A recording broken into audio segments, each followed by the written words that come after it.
Hey guys, what's up? Welcome back to another video. If you are new here, my name is Teal Garcia. If you are not new here, thank you for coming back. Today's the day. Today's the day we are going to talk about learning how to shoot in manual. So if you are one of those people who got a brand new camera for Christmas, you've probably taken it for a spin in some sort of auto setting because the idea of shooting in manual is a little intimidating. Well, hopefully I can kind of break it down and make it a little bit easier for you to understand. So shooting manual is something that kind of becomes second nature after a while. So it's taken me a little bit of time to kind of come up on how I want to show you how things work and how I want to explain things, because it's just one of those things. Like, I just know how to do it. Like, if you're like, oh, how do you shoot manual? Like, I just know how to do it. Honestly, it's one of those things, like, once it clicks, you're good to go. Hopefully this video helps. So the first thing that I want to mention is that I am not going to be able to tell you how to change these settings. We're going to talk about 3 settings. We're going to talk about the exposure triangle. We're going to talk about aperture, ISO, and shutter speed. I cannot tell you how to change these on your camera. There are way too many cameras out there. It's just not something that I'm going to be able to tell you how to do. So break out your manual and figure that out first. You can kind of pause this as we go if you need to stop and figure out how to change that setting in your camera. But yeah, I cannot. Usually there's 2 ways to change everything. There'll be buttons and switches and like wheels. And especially like on a DSLR. Today I'm going to use my 6D to kind of show you what's going on. But yeah, break out your manual, figure out how to change each one of these settings as I mention them, so that you can kind of play with your camera as I'm going through what each setting does. Also, you will have to put your camera, whatever camera you have, DSLR, mirrorless, whatever camera you have, you will have to put it in manual settings. So the little M setting, that's the setting you're going to need to use to do any of this. You can't have it in any kind of auto setting. It's not going to let you change anything. Put your camera in manual. All right, now that it's in manual, the first thing we're going to talk about is aperture. So aperture is the number that correlates to the blades in your lens. I know, it doesn't really have a lot to do with the camera, it has a lot more to do with the lens. So for example, the lens that I have on this camera right now is a Tamron 35mm 1.4. So you'll notice when you look at lenses, there's those numbers, that 1.4 number. That is the lowest aperture that lens can go to. So the lowest aperture that this lens can go to is 1.4. That's very important when you look at lenses. The lower the number, honestly, usually means the better the lens. The more light you're going to be able to allow in your camera, because the lower the number, the more light that's going to be let in. So what it's talking about is the aperture blades. So it's how wide open your aperture blades are. So if like 4.0 is here, 8.0 is here. And that's essentially the area your camera is taking a picture through. So the higher the number, the more closed down it is and the less light that can get in, and the lower the number, the more light that can get in and the less closed down that it is. So that's why having a lens that has a lower number available is going to be a better option, because it's going to give you the option to let more light in. Okay, so my model today is this little unicorn kitty that my daughter had. Like, I was trying to get my dog to help me and he wouldn't like stay still. He wouldn't stay in the same spot. So we're gonna use the little unikitty here. So the aperture, as you can see on the screen, the aperture is that 2.8 number. So right now it is just on 2.8. And as you can see, if I change that number, so if I go up 3.5, 4.0, if I go up, the picture gets darker. If I go down, I can go all the way down to 1.4, the picture gets brighter. Crazy bright, sure, but do you see what I mean? Higher the number, the darker the photo, the lower the number, the brighter the photo.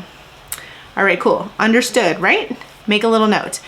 So there is another thing that your aperture does. So all of these things in the triangle do more than one thing. They do something for exposure, and then they do something else to kind of affect your photo. So what aperture also affects is your depth of field. And honestly, I could probably do a whole video explaining aperture, but to break it down for you, to make it as easy as possible, the lower the number, the less in focus your background's going to be. So if you want a blurry background, you use a low number. If you want more things in focus in the background, you want a higher number. So for example, one person standing in front of you, you can focus on them and their background is blurry at like, let's just do the 1.4. So 1.4, one person's in focus, because your plane is going to be very low, right? The amount of things you're going to get in focus are very minimal. If you have one person and another person standing behind them, you have to turn your aperture up, because if you are focused on one person or the other, only one of them is going to be in focus. So if you focus on, let's say, like a child and their parent is standing behind them, you are only going to get the child in focus and the parent is going to be a bit blurry. Not necessarily, if they're standing really close together, not necessarily like super blurry, but definitely not sharp like you would want. I'm going to show you an example of this also. So forget what I'm doing with any other settings. I just want to show you the difference. So if I put my aperture at 1.4, you can see on the kitty is in focus, right? The cat is in focus, but the headboard behind the cat is pretty out of focus. Like you can kind of see that there's lines there, but that's about it. Like if anything was back there, you really couldn't see it. And that's 1.4, so that's low. That is very blurry, right? Very, very blurry. However, if I change the aperture and we go up a little, I'm gonna do like 3.2. I have to adjust some other things to set it. But you see, just like that, just at 3.2, you can start to make out the headboard. The headboard is still kind of far away, so of course it's gonna be a little bit blurry, but then, you know, you can take it farther too. So if I turn it up, say like, let's do it. Let's go, you know? See? So I'm at 7.1 right now, which is really high. That headboard is pretty much in focus. So are you understanding that it has two functions? It has to do with your depth of field, with what's in focus and what's out of focus, and it also has a lot to do with light. So if, let's say, you're in a church or something shooting a wedding and it's really dark, having a lens that goes down to like 1.4 is really gonna help you out. Okay, so that's that setting. That's aperture. All right, now we're gonna move on to ISO. Some people call it ISO. I think when things are capitalized, you should be saying all three letters. So I have always said ISO, but if you hear somebody say ISO, it's the same thing. So if you need to find on your camera how to change this setting, go do that now and pause me. And if you're ready to learn it, then let's go. So this setting essentially means it's the sensitivity on your sensor. So every digital camera has a sensor. This setting also is something, if you are old enough like me to understand 35mm film, when you would buy like Kodak 400 or, you know, Fuji 200, that number, that's actually the ISO. It correlates to the ISO, essentially the sensitivity of that film. So the higher the number, the brighter your image will be, or the more light that's going to be let into your sensor, it's going to become more sensitive, I guess, to let more light on, is what I'm trying to say. It's so weird because I know manuals so well, but it's really hard. Some of it's really hard to just like put words to. So I'm trying. So ISO is the sensitivity. The lower the number, the darker it is.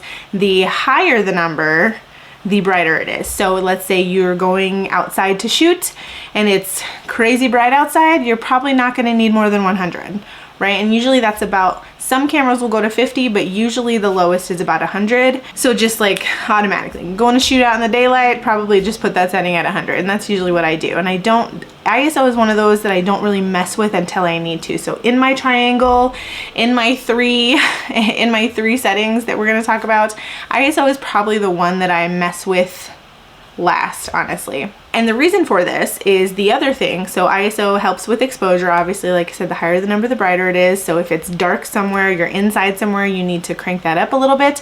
However, you have to be careful with ISO because it will add grain to your photo pretty quickly. So it depends on your camera. It depends on a few things, I guess, but it really mostly depends on your camera and the size sensor. Full frame cameras have a little bit more capability of getting a higher ISO, and a crop sensor or a lot of just smaller cameras that maybe aren't as high end or considered professional grade, it's not gonna take a very high number for them to start getting really, really grainy. A lot of people, that seems to be something people add anyways to their photos nowadays, so it's definitely a preference.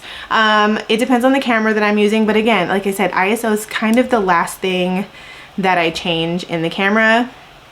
So let me show you what I mean. Hold on, let me put some things back. Okay, so ISO on this screen here, like I said, it says it's at ISO 640 right now, and it is, you know, it's not like dark in here, but it's also not like crazy bright. But if I want to change my ISO setting, like I said, so if I go down, it gets really dark. If I go up, it gets brighter, right? Perfectly understandable. Okay, but you have to understand that when you get higher, you might have to deal with a little bit of grain. I do think most cameras can probably go to about 3200 before you're looking at, especially crop sensors, 3200 before you're looking at like unfixable grain. Again, it really depends on your camera. Like I said, that's the last thing, absolute last thing that I change, because I don't like grain. If I want to add grain, I can add grain, but I want to be in control of it. So there you go. That is ISO. Low number, dark photos. High number, bright photos, but also grain. Okay, the last little bit on the triangle is shutter speed. And this is actually, when I go to a photo shoot, this is actually the setting that I use the most. So we'll talk about exactly like what settings I use when I walk into a situation, but like and you learn. So you'll end up learning these settings so well that you'll be like, oh, it's dark in here, I'm gonna change this. Oh, it's super bright out here, I'm gonna change this. And you kind of just like learn where to start. But it takes practice. So if you're not understanding or you're not grasping it as easy as you think you should be, don't worry. It's one of those things that it just clicks. I swear, you'll just be reading and reading or learning and switching things, and you'll be like, oh my God, I got it. You understand. So, okay, shutter speed. Two very, very important things. And like I said, this is the setting that I probably mess with the most. So right now, as you can see on the screen, our shutter speed this is the plain number. So it'll either look like this, it'll either look like the plain number, the 400, or it'll be like 1/ the number. So for this, the lower the number, the brighter the photo, the higher the number, the darker the photo. All right, so now get in your camera and figure out how to change your shutter speed. I'll wait. I have it right now on 400, so I'm gonna turn it down. As I turn that number down, it's gonna get brighter, right? We're bright, we're bright, we're bright. Yes. And if I turn it up, it's gonna get way dark. Okay, so shutter speed does not only have to do with light, it also has to do with how fast your shutter's going. So the little click you hear when you take the photo. Pretty much how quick the photo is being taken. So the higher the number, the quicker that's going. The lower the number, the slower that it's going. And you can hear it too, like if you put it on a really, really low shutter, you can hear it go click, click, like really slow, as opposed to like a high shutter and it's like click, click, click, click, click, like really fast. So what this means also, besides light, because obviously if it's lower, it's gonna stay open longer and you're gonna let more light in. That's essentially why, so a lower number is slower, higher number is faster. So, I'm trying not to make this video a million years, but the other very, very important thing that the shutter speed does is it affects your motion blur. So it's very important to remember that if a subject is moving, you need to have your shutter speed higher. Okay, you need to be able to freeze those moments with a faster shutter. So my rule has always been, and I tell anybody that I've mentored, I tell anybody that I talk to, is 1/250. So 250. 250 is the magic number. I try not to go under 250 unless I got a tripod. So like right now, it's on a tripod and my subject is clearly not moving. I might be able to like go down a little bit. But if somebody's moving, if we're outside and even if somebody's posing and their hair is moving, I try not to go under 250. That is just my rule of thumb. It's always kept things like super sharp, okay?